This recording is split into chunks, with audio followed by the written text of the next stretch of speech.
Okay, Justine and Michael, we're back talking about life after lockup. What can you tell our viewers about what they'll get to see with the two of you this season? My favorite word this season is transparency. We pull back on the curtains more. Uh, I feel like during our time on this on the franchise, we've learned how to deal with the goods and the bads. Because I mean, when we first got on the first season, I'm like, babe, be careful what you put out because the world's not really that nice. And people can say whatever they want on social media. So just be mindful because everyone's not going to be receptive to your circumstances or your problems the way you are. They're going to pass judgments on you. They're going to call you names or whatever.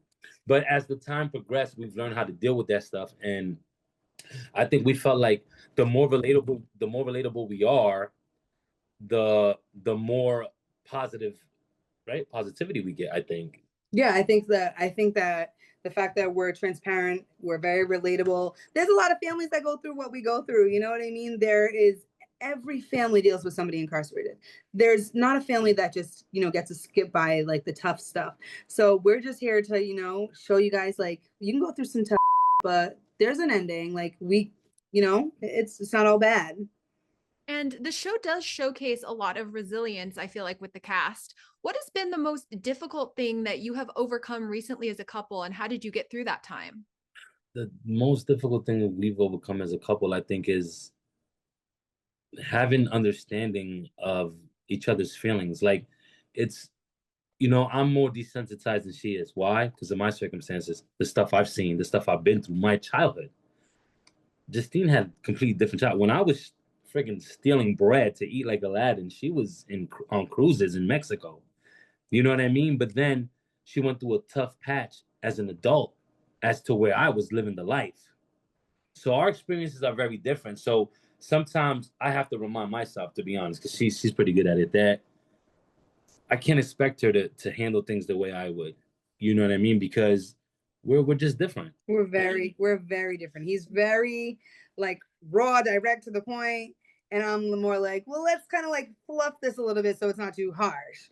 I But think, but like I told Justine, I think that what has developed that tough skin is the fact that I lost so much time that I don't have time for. So instead of wasting my time, I just tell you what it is.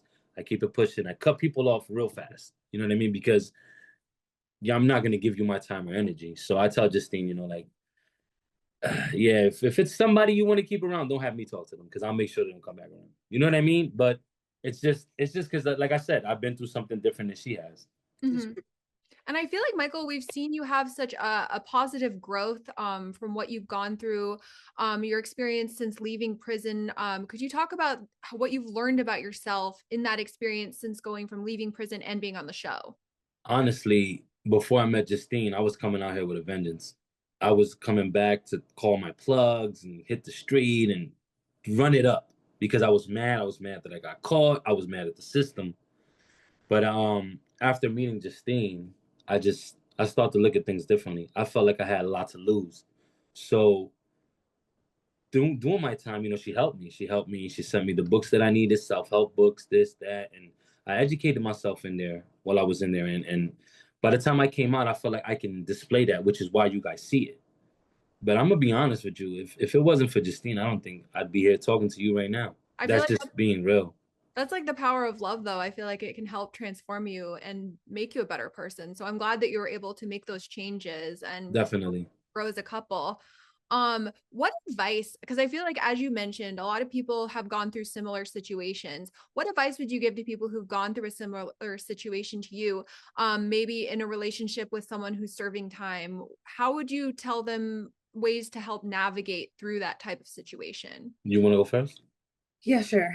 Um, I would say if you're not ready for like a tough time, don't do it. Like if you're more about going out, hanging with your girlfriends and doing all that kind of stuff, which is totally acceptable, don't do this because the two don't go together. You know what I mean? And if you think that the battle is over when they come home, you are very wrong.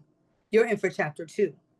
Chapter two comes along with trying to get back into Trauma. society, dealing with trauma, trying to deal with your trauma, sort that out, and deal with regular life. Then if you add kids into it, then you add a TV camera into it. Well, then you know what I mean.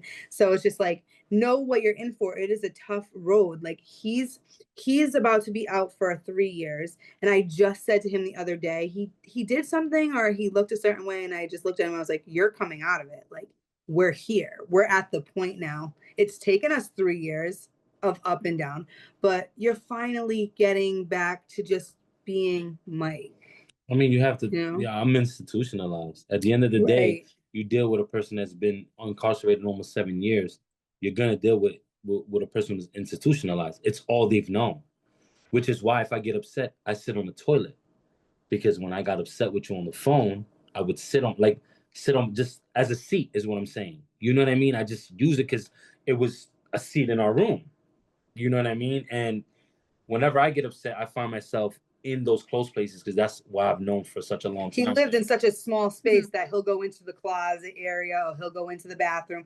It's something that kind of brings him back. It kind of hones me. Yeah, it kind of hones me in. Which is also something that we are working through because we need to break out of that as well, just for your own personal and mental health. And also being on a reality show, I feel like it brings fans, but it can also bring haters. And I asked this to a lot of people who are on reality series. But how do you deal with online trolls? I mean, he embrace them. He doesn't get bothered by anything. Like jail gave him a whole tough skin that Justine just was never privy to. So like the first season, I'd be like, Mike, can you believe this? Like, this is not true. And now I'm season 6. I've been on the longer than anybody. So I'm just like, yeah, it is. It comes with the territory. It makes for a fun time. You know, we laugh at a lot of stuff. It's so goofy. It's like, well, where did you come up with this? Like, this is wild. Like, I like when we see the articles and they just have everything wrong. Mike is 29, Justine's 28. Like, yeah. What? You have a decade you're missing, buddy. Yeah, it's just like, I watched this video on TikTok the other day about myself, and apparently, like, it was AI. I went through all this crazy stuff. I live in Pennsylvania. Me and him are no longer together. I'm off the show, living with my kids in private. I was like, this is crazy. Like, crazy. People really believed it, though. I was getting all types of stuff. Like, it was crazy. Oh my gosh, the AI stuff is wild. Whenever I see AI news stories, I'm like, what is going on? How did this even like come about? What are their sources? Like, I know, right? But I feel like if they're gonna sit there and do like take their time to make an AI whole thing of me, like I'm important enough. Like, so that makes me feel amazing. Yeah. Not gonna lie. Now this show has a lot of viewers. I also am wondering, do you have any friendships with any of the other Life After Lockup stars or anyone that you talk to online? We're not like friends with anybody, but I do feel like, you know, like I reached out to Alexis this year after she had her baby just to say, hey, congratulations, because you're a fellow cast member and I know what you just went through. Like, I know what that's like becoming a mom, and I just wanted to wish her all the best. And sometimes, you know, Melissa and Louie, you know, I'll comment under her stuff because they're funny. They're funny and they're positive. Melissa and Louie are definitely they're on our way to being our friends. Yeah. I feel like if I was gonna hang out with anybody, they're East Coast, she's Jersey, she gets it. And he's just like so positive. He's one of those people that I feel like, along with Mike, has changed the trajectory of the actual show and showing men doing good, men really standing by the things that they said when they were behind the wall. And I just feel like we need that balance on the show. We can't all be Rex all over the place. You know what I mean? So I give them a lot of respect. I think they're a very respectable couple.